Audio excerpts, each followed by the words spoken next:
For being here for your local news at 10, I'm Marley Capper. Mac, it's a very chaotic scene here. You might be able to tell behind me the flames have reached the roof. Police are set up over by Oak Street. There's a shooting and 2 people were hurt. Now, Jessica, as you might be able to see behind me, there is still a very active scene. But if you want something extra, let me show you Paw Pete's soft serve ice cream. This is veteran owned and operated, and I'm going to get some bubblegum soft serve right now. This is Miss Patty and Pawpaw's here. Why don't you tell us a little bit about your business? Lots of memorabilia here tonight. You can see right behind me. This is a bulletproof shield from the 30s. And if you walk this way with me, you can see the decades of uniforms that the officers have worn over the years. Do you guys think they're going to make 50,000 tonight? Okay, I think we're going to make it. Not only did a tenant complain to the city, but the fire department made a complaint after having to respond to a call here. A park is supposed to be a place for children to play and be safe, and as you can see here, that's happening. But last night, that wasn't the case. Who's going to lead the way when it comes to Decatur schools? Investigators are looking for the cause of a fire at a historic Urbana building. 472 officers died in the line of duty in 2021. That's the most our country has ever seen. 14 of those are from the state of Illinois. Thousands have experienced the same thing. So not only do they feel supported, but they feel seen and heard by others who truly understand. They're able to see their dad's name engraved in the National Law Enforcement Officer Memorial Wall for the first time today. 30,000 people were in attendance. So that's 30,000 people supporting the Oberheim family, understanding what they've gone through. It's been tough today. As Amber put it, one day they are having the time of their lives. The next day, reality hits them and they realize why they're here. Is that a vape, man? Not cool, dude. You best not be smoking in the bathroom again. I'm always watching. These are the posters Jackson Dillow and Jonathan Smith handed out and put up around Central High School. Well, since honestly probably the beginning of high school, it's always been a problem. And then it kind of got worse. Nicotine pods that have the amount of nicotine as a whole pack of cigarettes. And kids are smoking like 1 or 2 of these a day. The friends say the problem is blowing up, and they see 5 to 10 students vaping every time they go to the bathroom. You would walk in and it'd be like a cloud would hit you in the face. Dillow and Smith have always been class clowns, so they thought posting funny pictures of themselves would send a stronger message to their peers rather than teachers telling them to stop. Seriously, man? A vape in the bathroom? You're better than this. Quit today. Hit the nick and you'll get sick. Quit today. They say the signs captivated their classmates, who plastered them on social media. I'd say it was all support. I think everyone approved of the message. 15 minutes of handing out 150 of these. They were sent to an administrator's office and told they can't continue until they go through a proper approval process. And we apologize. We're like, hey, we didn't know about that. We're sorry. But when they tried to get approval, They said, no, you guys can't go through the approval process. You're done. I reached out to a district spokesperson about the issue, who told me there was no issue with the content and that the principal would reach out to them. That happened, and now things are moving forward. And he was super awesome. He loves the message. Their next step is to find a teacher sponsor and to create a club, so that way they can keep spreading their message about ending teen vaping. A juvenile was firing a gun in the park. When Champaign police got to Centennial Park, they found an 11-year-old boy. They patted him down and located a firearm on his person. Patrol Lieutenant Andre Davis says it all started after the suspect got into an argument last week with another child. He says it ended with the 11-year-old firing a gun in retaliation to that fight. Shortly thereafter, the officers arrested the juvenile. He was transported to the youth detention center. The situation doesn't sit well with Pastor Willie Comer. Do you know 11-year-olds should be playing with water guns? 11-year-olds should be playing with baseball. They should be shooting a basketball, not a gun. Comer's ministry goes to Champaign middle and high schools every week. It's crushing. It's beyond disheartening. It's crushing. I am so upset. He knows the kids in the community, and just hearing about what happened breaks his heart. What young adult, what person gave this kid or allowed this kid to have access to a gun? That's a problem for me. He says now is the time to get ahead of this, before students are out for the summer. Parents, we have to parent. We have to parent our children.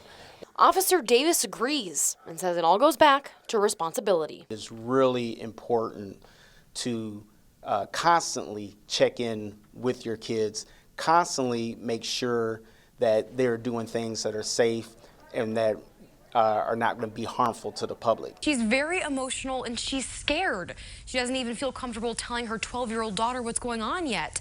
She owns the home and she had to be hospitalized back in April for a chronic illness. Now she's asking for time.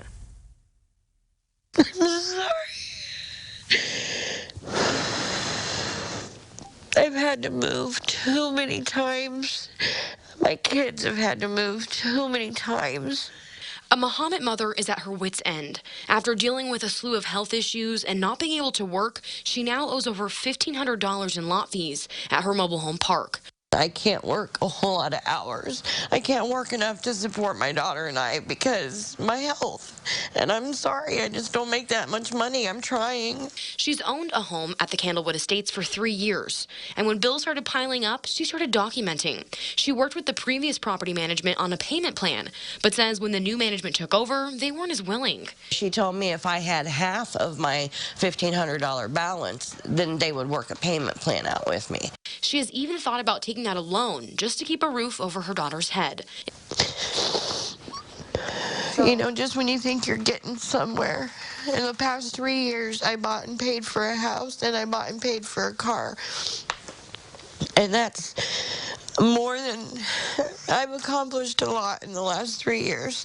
We reached out to Kodiak Property Management. In a statement, they said they understand that people face financial hardships and that they have offered to help by sharing information about community grants and nonprofits that can provide assistance. She says she has reached out to who they recommended and is waiting to hear back. We reached out to Charles Drennan, managing attorney for Chicago Tenants' Rights Law. He says, unfortunately, her situation isn't uncommon. Very often, tenants in a situation like this will find themselves signing over their mobile home because they just simply can't find a place to take the mobile home to. And so the resolution very often is that they give the mobile home up to the mobile home community, up to the management, and the management rents it to somebody else. She can't afford to rent an apartment elsewhere, and even if she could, Drennan says there's now an eviction on her record. A lot of landlords will see that and not rent to a tenant, even if they haven't lost the case. Now, she's worried that with the winter months ahead, she and her 12-year-old will have nowhere to go. I want to have more time to pay off the money that I owe so I can stay here. I love my neighbors. I reached out to the village of Muhammad. There are no other approved mobile home areas in the village, so even if she could move, it would be out of the area, meaning she could have to uproot her child from her school, too. And it happened at the intersection right behind me. This is Windsor and Neal here. Now, Ross is from a small town, so his death shocked the community. Now, over the past year, they've had a memorial near the site of his death. That's just one of the ways that those who love him are trying to remember him. This is Ross's room, and the items in here Ross made for 4-H and later FFA. Ross Booker no longer gets to sleep in his bed or spend time with his family, but his mom says his physical absence is filled with his heavenly presence. We can't see him, but he's here. On March 5th, 2021, Booker was working with Tapman's Towing. He responded to a crash and was cleaning up the mess when he was hit by a car. The state attorney says the driver didn't slow down. Booker died the next day. We hold no ill will against the 16-year-old driver that killed our son. None. It's not going to bring Ross back. The time since her son's death has been anything but easy. This past year has felt like 5 minutes. It's every day we think of him, and we'll never not think of him. But the Bookers have learned to give themselves grace. The more those tears happen, and it's okay. And it's okay to not be okay.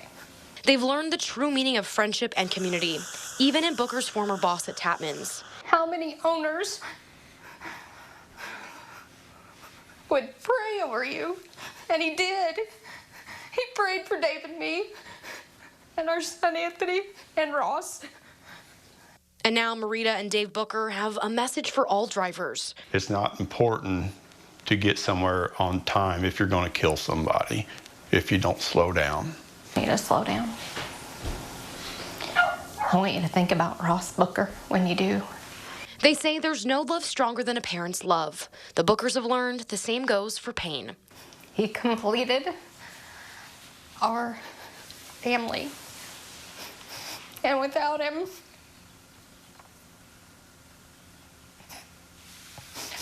it's not the same. So for now, they continue to lean into their faith, tell stories about Booker's life, and look into the empty room they wish their son could come home to. But Ross has made some beautiful things, and that his niece and nephews, hopefully, can use. The driver was not charged for a Scots law violation. The state's attorney says the driver was in the lane left open by police for cleanup, but the Bookers still want to remind people of the law. If you see flashing lights, slow down and move over. Reporting live in Champaign, Marley Capper, WCIA 3, your local news leader.